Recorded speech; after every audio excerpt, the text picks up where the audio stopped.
Day for South Africa's Finance Minister Tito Mboweni bringing into Parliament a budget that most of us, I think, are trying to swallow, understand, question and get to the bottom of it. I mean, for example, when was the last time that you had Standard Bank up 7.7% or ABSA up 7.4%, ShopRite 9.4%? What brings all those companies together? They are consumer facing. And what has the minister done? I am telling you, what you're looking at are gains that are stemming from that budget that was presented by the minister. In the meantime, the rand reversing losses are on the day of more than 1%. We're sitting at a gain, as you can see very clearly, of 0.4%. 15-cent move in a few hours. Tito Mboweni, you're a lion. But we know that the biggest thorn in South Africa's side are its state-owned enterprises, and two in particular, Eskom and South African Airways. This is what he had to say when he presented on both in Parliament. Government will, in quotes, do whatever it takes, unquote, to ensure a stable electricity supply. As I said, it is our number one task. We have allocated 230 billion rand over the next 10 years to achieve the restructuring of the electricity sector.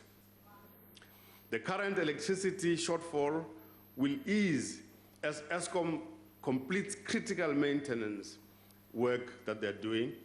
Bid window 4 of the renewable energy program is being accelerated. The rapid decline in renewable energy prices will give a new impetus momentum to bid window 5.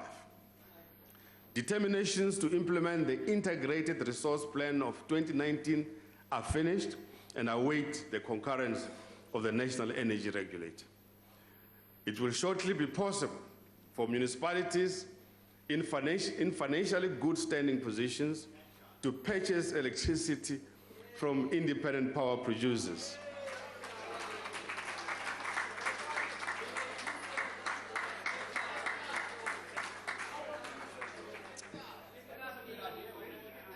Mr. President, the South African Airways sword of Damocles has fallen on us. SAA has been placed under business rescue, which will lead to a radically restructured airline. Over the medium term, government has allocated 16.4 billion rand to settle guaranteed debt and interest. The associated restructuring costs will be reprioritized within the budget. It is the very sincere hope of many that this intervention will lead to a sustainable airline that is not a burden to the fiscus. The lion, that's Tito Mboweni. And I was going to do a little drum roll and say, and the winner is South African Airways. Are we throwing more scarce resources down the drain? Well, in the studio with me, I've got people who have got those answers. Mahopa Chela is Professor for Financial Management at UNISA Graduate School of Business Leadership. We also have Maarten Ackerman, Chief Economist at Citadel, and Abdullah Verachia from Gibbs and CEO of The Strategist. Gentlemen, thank you for coming. I think all of us, when we were sitting, listening to the minister, giving his thoughts, telling us how he is going to be doing this over the next 3 years or so, would have been left, I think, with surprised looking faces and wondering where the minister is getting the courage to do what he did. Okay, so I want opening thoughts, first of all, on the parastatals before we widen the discussion to what the minister proposed in the budget. Can I begin with the academic? Okay. I think it is interesting when he mentioned the 230 billion for restructuring the electricity over the last 10 years. However, there are no measures in place in terms of controlling those cost expenditure. And then further, if you look at the SAA, where he said there's a 16.4 billion to settle the debt, the guarantee over a short period of time. But it is not certain in terms of how he came up to those numbers, whether those numbers are sustainable or not. Okay. Can I come to you, Abdullah? So you call him a lion. I think it's a lion that eats some pilchard fish, which is always interesting out in Limpopo. He referenced the aloe tree today, which is also interesting. But I think the reality is that we've got to step back and really look at some of the sentiment that played out. That dwindling cake that we have and how you divide and slice up that cake, there's very little allocation in terms of what he could do. And so when you look at the state-owned resources or the state-owned companies and the allocation towards them, and as Prof has said, the almost 16 billion that was allocated towards South African Airways is particularly interesting given the short-term bailout that was advanced by the DBSA or the loan provided by the DBSA. And the fact that Minister Pravin Gordhan spoke about the fact that by March that money will run out. It does mean that there has to be a more longer-term plan in terms of South African Airways. And which is going to cost more resources?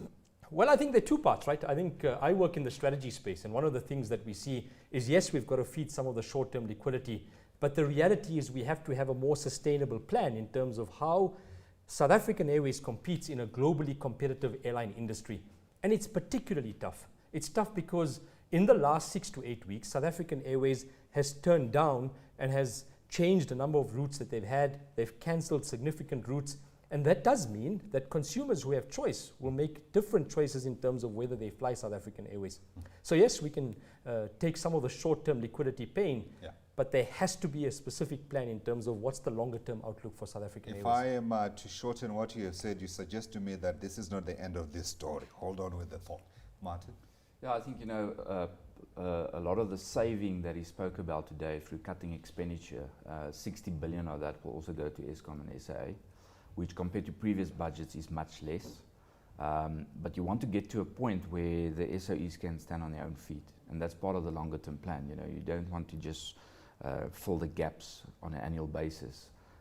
And the only way we will get there is by the full restructuring of it to be more competitive. Did we get that kind of theme coming through, that this is actually the way government is thinking about this? Or we got short-term patches where the minister was dealing with the historical issues? I think this was definitely a budget that showed that the government's reform-minded. It's very different from previous budgets. You can almost argue it's a moody budget. They want to say the right thing so that we can potentially avoid a downgrade. It's one thing, for example, to say that, listen, we know the elephant in the room is the wage bill, and we are going to cut 160 billion out of that. That number goes into the budget. That number then provides the ability to say, well, then after that there might be 60 billion for Eskom and SAA. Right. But that's just an assumption. Right. The reality is, at this point in time, we don't know whether we will be able to get 160 billion out of the wage bill, because the negotiations still needs to start to happen. So you call him a lion because he's taking on the trade unions, but it's going to be a tough fight. So that's my concern. The message definitely in the right direction compared to a couple of years ago. The delivery, still a big challenge given the clearly the gloves are off. But I wanted to zero in on the South African Airways debt thing. So the government is saying it's allocating 16.4 billion rand to SAA. Let's put it in simple speak. I'm a journalist, so I have to distill this into a little headline that makes sense for my people. My people are asking me, does that mean that the government has effectively written off SAA's debt and taken it on its books? What has happened? No. I think it means, because they say it's taking the guarantees. In other words, it's taking risk of that debt to its books. Of SAA? Of SAA. So SAA is, but over what period of time? Is that immediate? Is SAA free of this debt that is accumulated over the years? It looks like, because he said on the other restructuring cost, those will be, I don't know whether will it be absorbed into the budget, I'm not sure. But he said it excludes those. So I'm thinking that it's obviously is going to be immediate to a medium term, depending on the commitments of those debts. Yeah, so we could be talking here about an SAA that's free of its historical debt and the costs associated with that debt. Yes. Okay. What does that mean for the government strategy in terms of dealing with the next big one, Eskom? I think Eskom's a very different game. I think the corpus, the size of the debt burden that Eskom has is much more significant than South African Airways. And critically and aligned to that is the fact that the finance minister spoke about... But you get my argument from SAA. So the argument is, does this seem as a line in the sand in terms of the direction that the government will take towards some of the debt of Eskom? I think it's very difficult to be able to compare the two. One, because of the corpus and size of that debt, and secondly, very importantly, because of the amount of debt that government already has. And as Maarten has spoken about, the fact that this is a moody budget. It's a budget that really says that we potentially see the possibility of a ratings downgrade by Moody's, and can we allay the market slightly to be able to ensure that perhaps we can delay that, because the implication of a ratings downgrade by Moody's will be significant, and sure. we've spoken about that extensively. So I think, and he was asked this question by journalists pre the budget in terms of what is his view in terms of Eskom, and his view was that we must have further discussions in terms of COSATU's proposal in terms of the pension fund allocation, and his response was, we've discussed Eskom extensively. We need to further that discussion in terms of what the proposal by COSATU might mean. And he even said that it must go beyond just pension funds of state-owned employees, but really South Africans in general.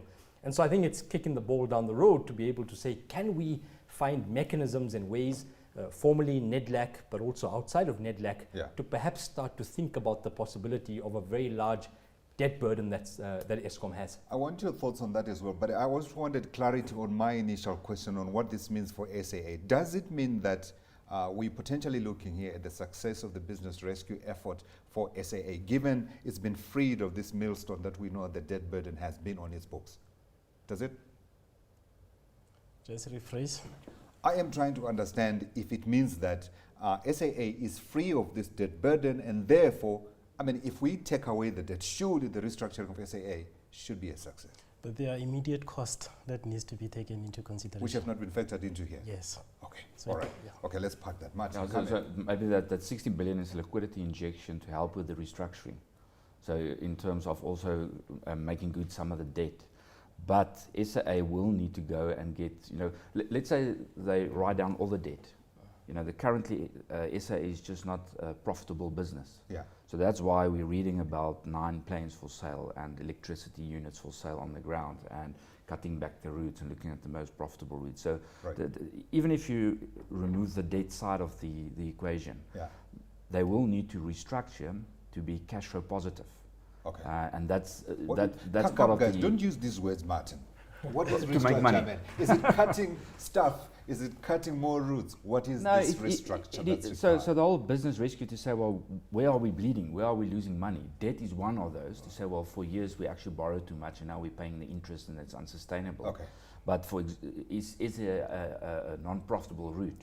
Cut that route. Okay. Try Try and sell that plane. Okay. So it's to try and get lean and mean. Unfortunately, by doing that, I can't see how you can't have job cuts. If you decide that you're only going to fly Cape Town, Durban, as an example, what do you do with the people that work in the lounge in Port Elizabeth? You can't have a SAA lounge if you're not even flying there.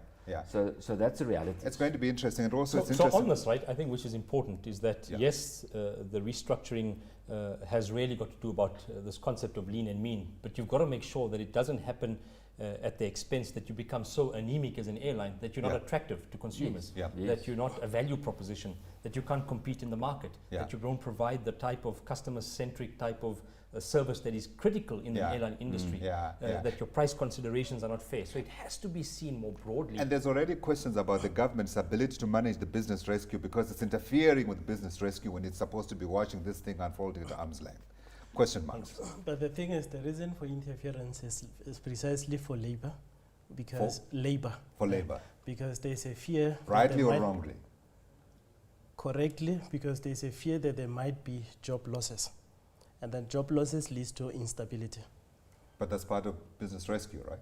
Yes. So that's the difficulty, right? When you go down the legal route of business rescue, there are legal implications in terms of the role of the board, the role of the shareholder, the powers of the business rescue practitioner, and it's a tough terrain. This is a very interesting lesson that we're all picking up from here. Let's go to Eskom. Was there enough on Eskom from your side, or do you think the minister was correct in giving the broad overview that you gave and skipping over most of the detail on Eskom? Well, I think in the Sona speech as well, they mentioned the fact that they are talking about this proposal from the trade unions. Nothing's been agreed on, but it looks like President Ramaphosa is excited about it. He's very open to further discussion. So let's talk about that. You also mentioned that it's not, is it just a government pension fund or other pension funds as well? There's a fine line here. I think, the fact that Labour wants to be part of the solution is positive. Yeah. They're not going on strike and say, forget about this. They say, well, how can we fix this? Yeah. In any corporate environment, private sector, to have skin in the game is always good. To have a share in the company you're working for. So to go and say, well, let's go and take some of the government pension fund money. We give employees at Eskom skin in the game by swapping some of the debt for shareholding. Yeah. That makes sense. But then the government pension fund is not just Eskom workers. So the teacher down the road is asking, but why should I do that? And I think that's where the risk is growing, because the next step is to say, well, why should only government do it? What about any other private pension fund? So absolutely. That brings us back to the whole thing about prescribed assets, which is coming to the table from time to time. Yeah. And I guess everybody that's got money in a pension fund is asking that question to say, but we're all willing and happy to invest and build capacity. Yeah. But you're not necessarily in the game of bailing out previous mistakes. Okay. Is there anything wrong with that, Maarten, though? Because if what we're talking about, I hear you about the teacher asking the question, why am I being dragged into this? Because you also, of course, receive power from Eskom. You are as invested in the success of Eskom as the guy who's sitting inside COSATU. No, 100%. I fully agree with you. That's why when you say you want prescribed assets, because you want to build capacity for the future, whether it's roads or infrastructure or internet connection or education or schools, then there's a benefit for all of us in terms of that. Yes. At this moment, you're basically trying to use prescribed assets to correct the mismanagement of the past 10 years. Yeah. And that's where some people are saying, but it's not my fault. If we had proper management from day one, we would have been in this situation. But shouldn't we move the discussion away from why should it be like this to, if you are going to get my support, you need to do X and X and X. In other words, we need to be talking about the governance of those parastatals. We need to talk about very different reporting structures. We need to be talking about how we ensure that the mistakes of the past that you are referring to will not be repeated. And that's exactly why part of the proposal from the trade unions is to say, we're not just giving you this money. There's some criteria, including things like lifestyle audits for everybody in Eskom, not only the top management. Fast tracking potential arrest and prosecution. Thinking about alternative energy sources. So that, in terms of, that is a positive framework, because you're also pushing them to say you need to get serious about these issues and almost keeping them accountable to actually see the delivery of that. Absolutely. I think when he was raising the question of a teacher who's saying, how do I benefit? The thing is, when you look at the state capture, the question is, what is the government doing about it? Because even on the Zondo Commission, we have not seen any consequences. So the other thing is on the governance, to say we continue to have wastage on some of these state-owned entities, including Eskom, of course. Why must I be a stakeholder or participate? Why must my pension be utilized in that manner? Because I don't have control. You correctly said governance.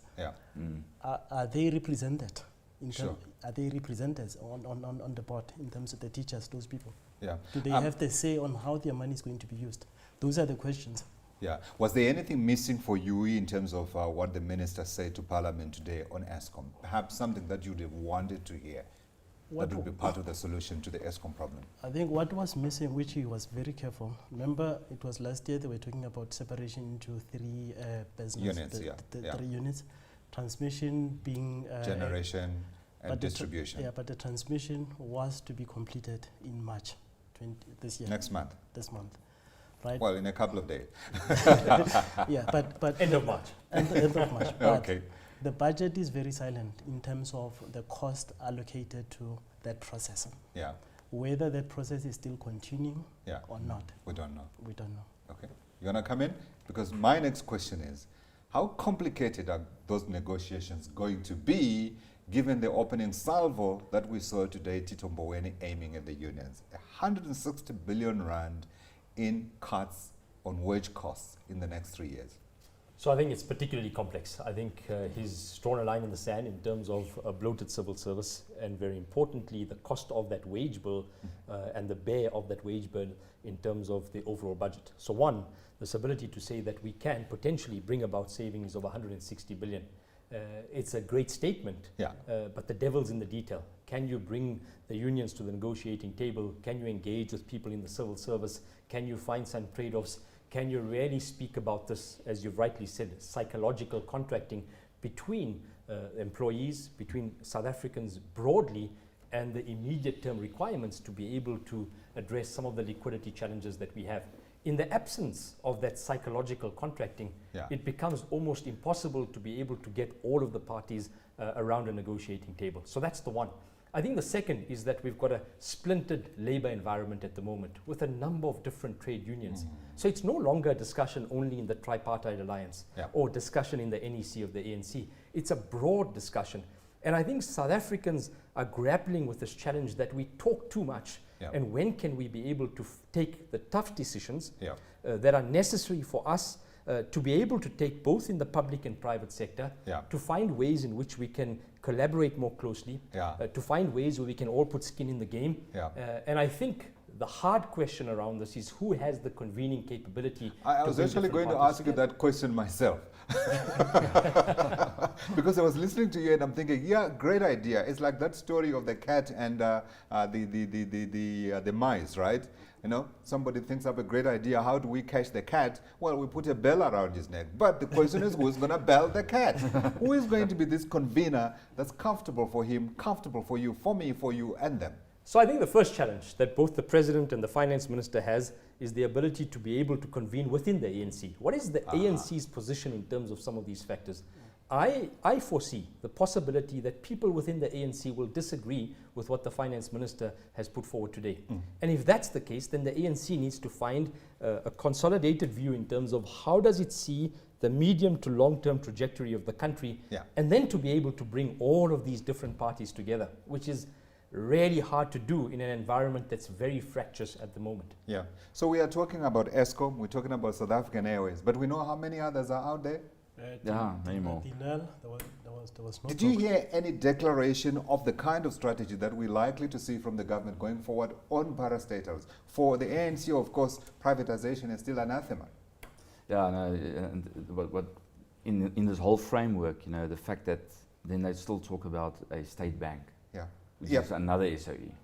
Trying to please the unions. And well, I'm just asking myself, you know, if you look at the track record, should we now start another state bank? Shouldn't we just try and take the post office as an example and get a working relationship with some of the other commercial banks? That was just showing in terms of the state-owned enterprises that, you know, there's room for further drainage. Because to start a bank, you need a lot of capital as well. Which is going to be a challenge. The minister gave us a lot of to chew in this budget, isn't it? We've got 3 minutes, guys, so I need to get your closing thoughts in terms of your overall budget that was presented by the minister and what it means. And one of the questions I asked in an earlier panel was whether Mboweni can survive this budget. I'm going to start with you. Yeah, I think so. You know, I think the general feedback so far has been quite positive. So now it's more a question in terms of how strong is the trade unions, because they were the first, just after the budget, issuing a release to say, well, you know, we haven't been engaging on these issues. So that will be his challenge. But in terms, I think the NEC and the economic plan, it's right in the middle of that. That's what they want to achieve. It is now to actually get the groups around the table to actually have a discussion. So for me, it's actually not whether he will survive, but whether the framework that is put on the table will survive. In other words, will we be able to deliver those numbers in 3 years? That will be the determining factor. I hope he will fall or rise with those numbers. So I think cautious optimism. I think some elements of the budget really take us in the right direction. One, allocation of spectrum. 2, the ability to be able to look at the wage bill within the public sector.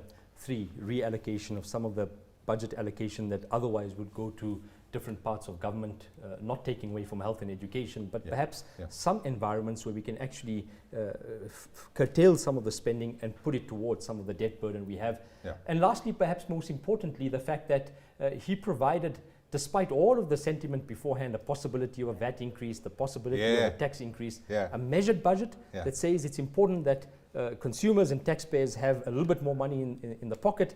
And my view is that if he can get some of this right, I think we'll move in the right direction. Your thoughts? I think for me, there are a number of control measures that he put in place. For example, the cost containment, the issue of getting the right skill for the jobs.